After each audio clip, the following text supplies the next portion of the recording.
Hey y'all, I'm so happy to see you today. Welcome to episode 10. We're making progress. Hey, I hope you'll consider liking, subscribing, and sharing this video as we continue to build community. Thank you for allowing me the privilege of your time. Yesterday, I got out of my COVID hideaway long enough to spend a few hours at Vanderbilt University in Nashville. In the morning, I got to participate on a panel with med students at the Vanderbilt School of Nursing discussing health disparities in underserved population. As we share experiences and talk about how to make healthcare more inclusive and accessible, I'm excited by the passion I see exhibited in these students. I want to say thank you to the Vanderbilt Program for LGBTQ Health, for Vanderbilt School of Nursing and Vanderbilt Medical Center for supporting the underserved populations and all the work that goes into these programs. As we build relationship and endeavor to change hearts and minds, we are making a difference every day. One of the students asked how we keep going when it seems like so much of the power structure is against us, meaning the LGBTQIA plus community. I pointed out that as deeply as we believe in equality and what we were doing, the folks who didn't share our beliefs are people too, and their life experiences made them who they are, just as ours have made us who we are today. I think Renee Brown says it best. People, people, people. Seriously, we're all just doing the best we can. Does it frustrate the crap out of me when I walk into a space that's not as inclusive and caring as I'd like? Of course it does. Does it frustrate me when I'm at the ER and the doc doesn't even step into the room to speak to me but stands in the doorway? Of course it does. Maybe he's busy. Maybe he's transphobic. Maybe he's just one of those docs who doesn't have a good bedside manner. Have you ever met one of those before? I have a couple. And the whole time I'm thinking, it's because I'm trans. Honestly, I could make it mean any of those things. But the bottom line is it's just not good business or good patient care. Or maybe it was the guy running the MRI that day that stood by the side of the table telling me to get up, when I'm in so much pain I was frozen in place. And then fell on the floor with him standing over me telling me, get up. What? Falls are a huge concern in most hospitals, and yet I didn't see any precautions being taken that day. Was it because I'm a trans woman? Or was it just because he was a jerk? Either way, it wasn't a good patient experience, nor was it professional by any standards. And then there was the hospital bracelet with my dead name on it. Well, for those of you who don't know, dead name refers to my previous name prior to transition. A nurse did come back and took my driver's license to update the records and did give me a new bracelet, but they didn't document it. So I still had to submit name change documentation and my driver's license again to permanently update their records. As gracious as I want to be about these misses, they all occurred in a single ER visit when I thought I was having a heart attack. Do you think I'd be inclined to go back there? Sitting in the discomfort is never fun. Recognizing the anger, the disappointment, the fear, the sheer unbelief of what was happening around me and to me was too much to process. Not to mention the shame that came up. Truth is, generally, I've had pretty good success with providers. When I had to see a pelvic floor specialist after surgery, I was thrilled at the care I received. Even though I was this practitioner's first trans patient, she was delightful to work with and treated me so very well. And my cardiologist, who knew me before I transitioned, has been the perfect gentleman and continues to provide excellent care. I think the people we encounter read us and act accordingly most of the time. If we're confident and clear about who we are as people, we get much better mileage. Sometimes the people we meet are just jerks, and that's okay. After all, life is 50-50, right? Half the time it's great, Half the time, it's really, really hard. If it feels like we're in a bit of a culture war, it's probably because it's true, we are. There are some who feel threatened by the idea that LGBTQI plus people even exist. They want to protect themselves and their families from something they haven't been exposed to or understand. It's the unknown. One of the conversations we had yesterday did touch on politics. This past year has been especially hard on LGBTQIA plus kids, especially trans kids in the legislature.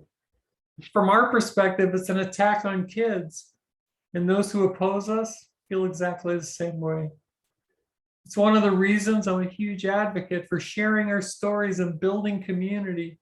Because see, as we engage with people not like us and get to know people as human beings, it's much harder to be against us.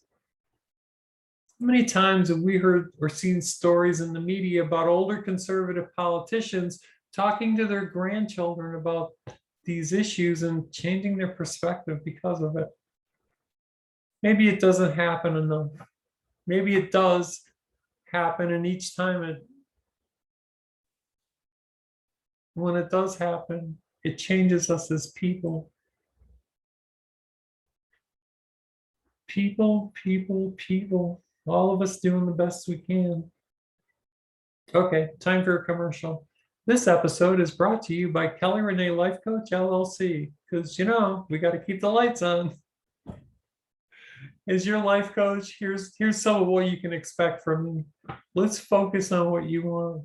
Let's see the possibilities. Let's dream more. Let's become more. You can expect to be challenged. You can expect some level of accountability. You can also expect an empathetic ear, but at the same time, not someone who's prone to accept excuses for your lack of success.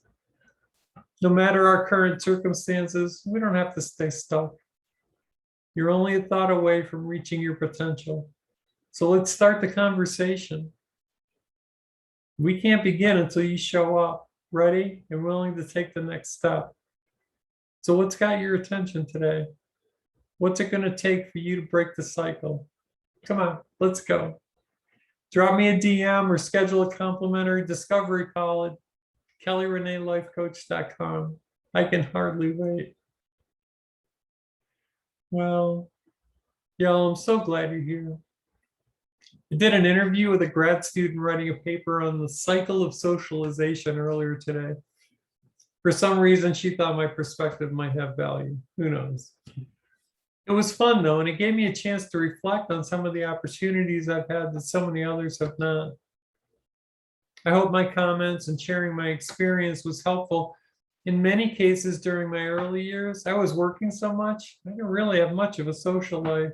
If I wasn't at work, I was home vegging out, trying to recuperate.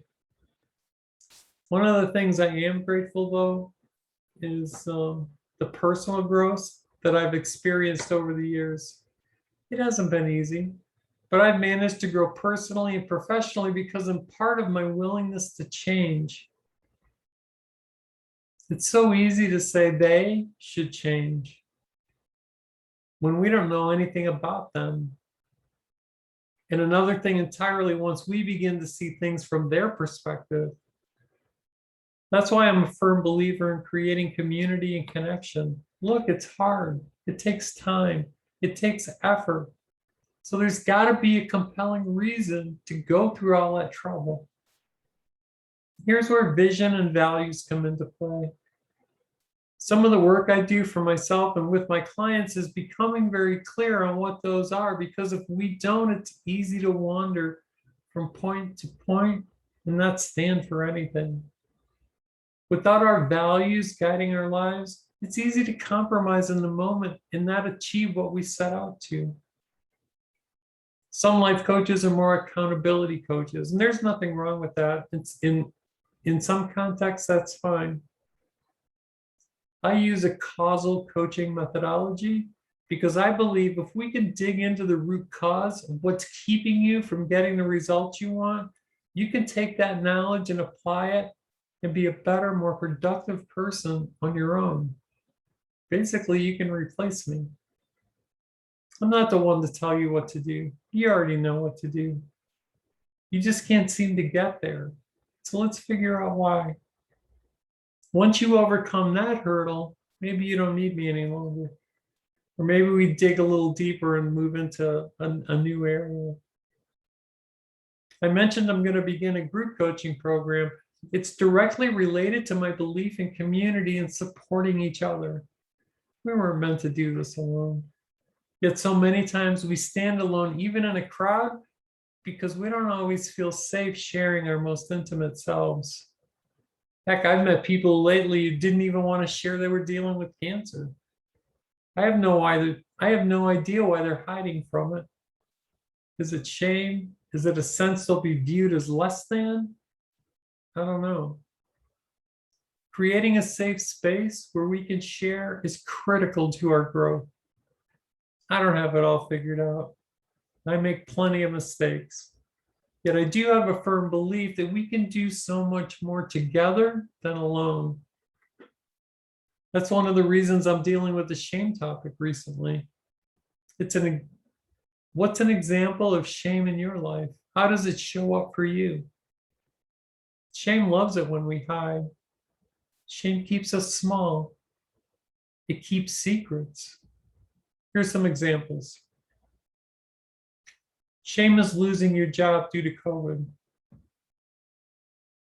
Shame is raging at my partner. Shame is not feeling like I'm enough. Shame is my wife asking for a divorce when I came out because she didn't sign up for this. Shame is being misgendered over and over and over. What's an example of shame in your life? How does shame show up in your body? Is it that tension in the pit of your stomach? That feeling of sensitivity? Feeling unappreciated? How about uncontrolled blushing? Feeling used, rejected? Feeling like you have little impact? Being worried what others think about you? Worrying that you're not treated with respect? And once you feel it, do you allow yourself to sit in it, to recognize it for what it is and move through it? Then what? Do you continue to hide, or do you reach out to someone to talk through it? What we know about shame is that it tends to keep us small and hidden. A surefire way to combat shame is truth-telling with a trusted friend and empathy. Shame can't survive that. It can't stand up in the light. It'll be great to have a group coaching space set up to talk through this kind of stuff for anyone vulnerable enough to participate. Look, thanks again for being here today. It's always such a joy to see you and have a chance to share. Soon we'll be able to have dialogue for our members to interact live and in our private Slack channel. Drop me a DM. Let me know how shame's showing up in your life today. We all have it. It's universal. Unless, of course, you have no empathy and you're a narcissist. Shame is universal. We can try to hide from it and not talk about it, and that's when it has its most power over us. The answer to shame is here. Let's talk about those safe spaces and share and grow and employ vulnerability and empathy in our lives. Let's learn together as fellow travelers on this journey of life. Thinking about y'all today. And remember, life's too short. Be kind, do good. Until next time.